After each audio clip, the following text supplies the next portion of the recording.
वजह से फसलों को नुकसान पहुंचाने वाले कीट खेतों से दूर ही रहते हैं। इसकी एक खासियत ये भी है कि ये साधारण नीम से थोड़ा अलग है। इसकी लंबाई काफी ज्यादा होती है, तना एकदम सीधा होता है और लाल लकड़ी होने की वजह से बाजार में इसकी मांग भी काफी ज्यादा है।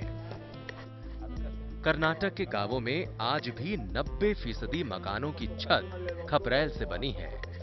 इन छतों में लकड़ी से बने बड़े बड़े गाटर लगाए जाते हैं और इसके लिए इसी नीम की लकड़ी का ज्यादातर इस्तेमाल होता है, क्योंकि बाकी लकड़ियों की अपेक्षा इसमें दीमक लगने का खतरा काफी कम होता है।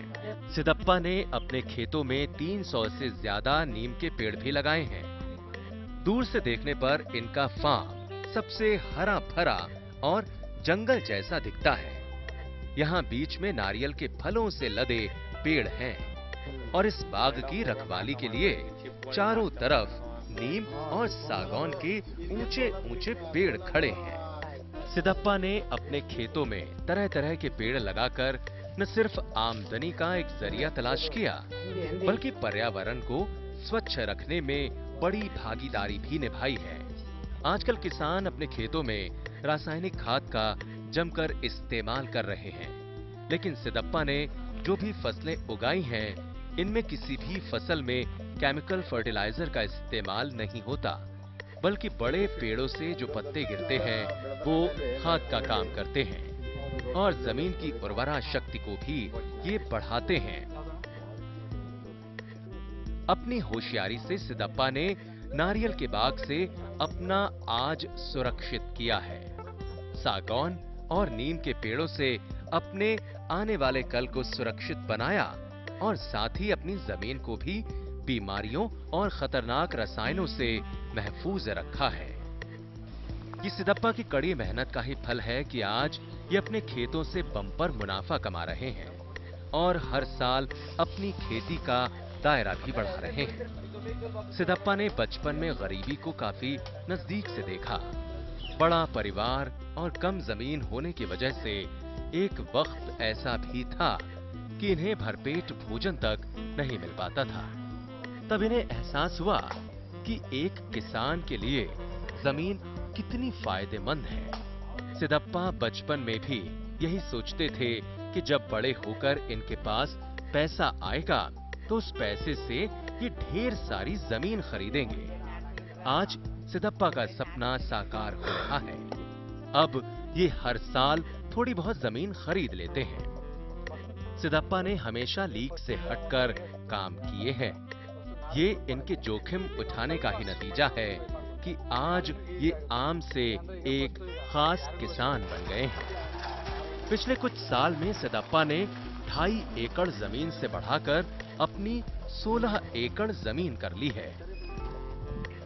जोखिम उठाकर बम्पर पैदावार लेने वाले और इलाके में एक प्रगतिशील किसान की पहचान बनाने वाले सिदप्पा ने अब कुछ और फायदेमंद फसलों पर हाथ आजमाया है। इन्होंने अपनी 6 एकड़ जमीन में हल्दी, केले, पपीते, सिल्क और ट्यूब फ्लावर की खेती शुरू की है। हल्दी की खेती में भी इनका नाम ब्लॉक के अव्वल किसानों में लिया जाता है।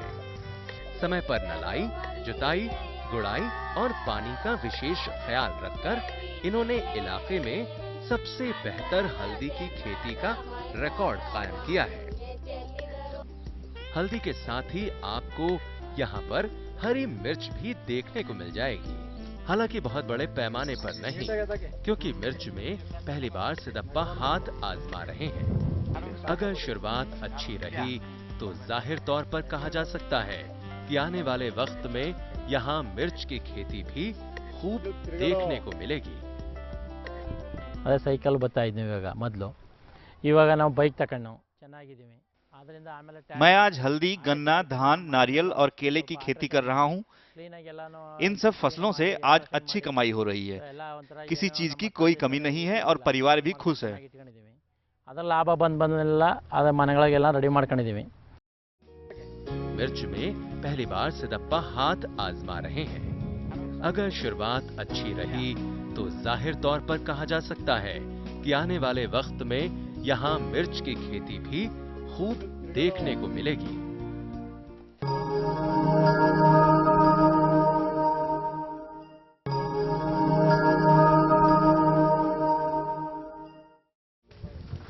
सिद्धप्पा ने 2 साल पहले अपनी 1 एकड़ जमीन में उन्नत किस्म का केला भी उगाया।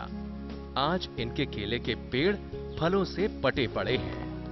दिसंबर में केला मंडी में सप्लाई होगा और मार्च तक फसल से रुपया आना शुरू हो जाएगा। इसके अलावा ट्यूब फ्लावर से तो रोज की आमदनी हो रही है। शुरुआत में इन्होंने सुगंध राजा नाम के फूल उगाकर एक छोटी सी शुरुआत की थी, लेकिन इसमें मुनाफे की गुंजाइश ज्यादा होने की वजह से इन्होंने इस खेती को 2.5 एकड़ में फैला दिया है। सुगंधा राजा एक किस्म का खुशबूदार फूल होता है जिसका इस्तेमाल इत्र, परफ्यूम, साबुन और कॉस्मेटिक के सामान बनाने में किया जाता है।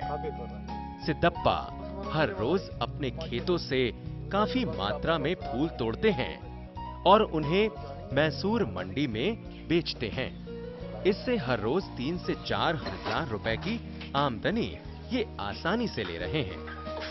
2 साल की ये फसल किसानों को मालामाल कर सकती है, लेकिन बहुत कम किसान इस बारे में जानकारी रखते हैं।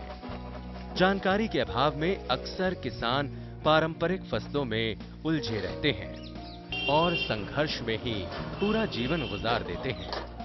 सिद्धप्पा ने जैविक विधि से मॉडर्न खेती में हाथ आजमाया और अपने हाथों से अपनी कामयाबी की दास्तां लिख डाली। सुबह सवेरे उठना, दिन भर खेतों में जी तोड़ मेहनत करना और देर शाम तक खेतों से घर लौटना। सिद्धप्पा ने काम से कभी समझौता नहीं किया। इन पर तो मेहनत करने, अच्छी पैदावार लेने और जमीन खरीदने की धुन सवार थी। इसी धुन के साथ ये मेहनत करते गए और कामयाबी इनके कदम चूमती रही। सिद्धप्पा की ईमानदारी, मेहनती मिजाज और लगन को देखते हुए राज्य सरकार की तरफ से इन्हें कई बार मदद भी की गई। ट्रैक्टर की खरीद पर इन्हें सरकार की तरफ से 40,000 रुपए अनुदान के तौर पर दिए गए। इन्होंने किसान कोऑपरेटिव बैंक से जो लोन लिया था, लोन की राशि पर 1,30,000 का ब्याज भी माफ किया गया। ट्यूब फ्लावर की खेती पर इन्हें सरकार की तरफ से 10,000 रुपए की प्रोत्साहन राशि भी दी गई। इसके अलावा सिल्क की खेती पर इन्हें 10,000 रुपए की सरकारी मदद भी मिली। और इतना ही नहीं, सिद्धप्पा किसानों के लिए बनी सरकारी योजनाओं का लाभ भी वक्त दर वक्त लेते रहे हैं। ನಾನು ಏನು ಹೇಳಕ್ಕೆ ಇಷ್ಟಪಡ್ತೇನೆಪ್ಪ ಅಂದ್ರೆ ಈ ನಮ್ಮ ಊರಿನಲ್ಲಿ ಸಿದ್ದಪ್ಪ ಅನ್ನೋ ರೈತ ಒಳ್ಳೆ ಪ್ರಗತಿಪರ ರೈತನಾಗಿ वो हमारे गांव के लिए एक मिसाल हैं। उनकी खेती करने का तरीका बेमिसाल है। हमें उन पर गर्व है। ತುಂಬಾ ಹೆಮ್ಮೆಯಿಂದ ಹೇಳ್ಕೊತಾ ಇದ್ದೇನೆ। ನಮ್ಮೂರಿನ ಇತರ ರೈತರು ಕೂಡ ಇವನ ವ್ಯವಸಾಯವನ್ನು ಅನುಕರಣೆ ಮಾಡಿ ಈ ರೀತಿ ವ್ಯವಸಾಯನ गांव के लोग अक्सर इस बात की चर्चा करते हैं कि जो काम बड़े भाई नहीं कर पाए, वो काम सबसे छोटे ने कर दिखाया। अब तो आलम ये है कि सिद्धप्पा दूसरे किसानों के लिए प्रेरणा बन चुके हैं। दूर दराज के गांव से आए किसान इनसे इनकी कामयाबी का फलसफा पूछते हैं और सिद्धप्पा उन सभी को कड़ी मेहनत का मूल मंत्र देते हैं। सिद्धप्पा ने अपने साथ साथ बहुत से लोगों का भविष्य भी सुधारा है। गांव के जो गरीब मजदूर काम की तलाश में दूर दराज निकल जाते थे, आज सिद्धप्पा की वजह से उन्हें घर बैठे रोजगार मिल गया है। इनके खेतों पर 12 महीने कुछ न कुछ काम जरूर लगा रहता है और मजदूरों को भी रोजगार का साधन मिल ही जाता है।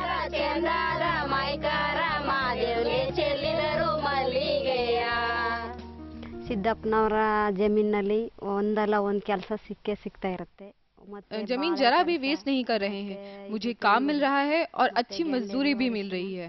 ಮತ್ತೆ ಬಾಳೆ ಗದ್ದೆ ಕೆಲಸ ಇವೆಲ್ಲ ಇಂಥದ್ದು ಕೆಲಸಗಳೆಲ್ಲ ಸಿಗ್ತಾ ಇರ್ತೇನೆ ನಾನಾ ರೀತಿ ಒಂದಲ್ಲ ಒಂದು ಯಾವತ್ತಿದ್ರೂ ಸಿಗ್ತಾ ಇರುತ್ತೆ. ಆದರೆ ಅವರು ಕಷ್ಟ ಅಂತ ಹೋದರೆ ದುಡ್ಡಿನ ಸಹಾಯನೂ ಮಾಡ್ತಾರೆ. ಹಂಗಾಗಿ ಕಾಯಿ ಇಲ್ಲ ಅಂದರೆ ಕಾಯಿ ಕೊಡ್ತಾರೆ. अब तो सिदप्पा के खेतों पर जो भी आता है वो इनके हरे भरे पेड़ों की ठंडी छांव के तले बैठकर शुद्ध नारियल पानी का लुत्फ लेता है। खुद सिदप्पा भी जब काम करके थक जाते हैं तो पेड़ से नारियल तोड़ते हैं और वहीं बैठकर पीने लगते हैं। उम्मीद है कार्यक्रम में दी गई जानकारी आपको जरूर पसंद आई होगी। फिलहाल खेती के बारे में और ज्यादा जानकारी और सहायता के लिए हमारे किसान भाई बहन कृषि मंत्रालय भारत सरकार के पते कृषि भवन डॉक्टर राजेंद्र प्रसाद रोड नई दिल्ली 110001 पर संपर्क कर सकते हैं। साथ ही किसान कॉल सेंटर के टोल फ्री यानी निःशुल्क नंबर 1800-180-1551 से भी जानकारी हासिल कर सकते हैं। फिलहाल आपसे लेते हैं इजाजत। नमस्कार। लीक से हटकर कुछ करने वाले अक्सर मिसाल बन जाते हैं। ऐसा ही कुछ इसी गांव के एक किसान दुर्योधन भावरे के साथ भी हुआ, जिन्होंने कुछ साल में एक दर्जी से समृद्ध किसान तक का सफर तय किया है।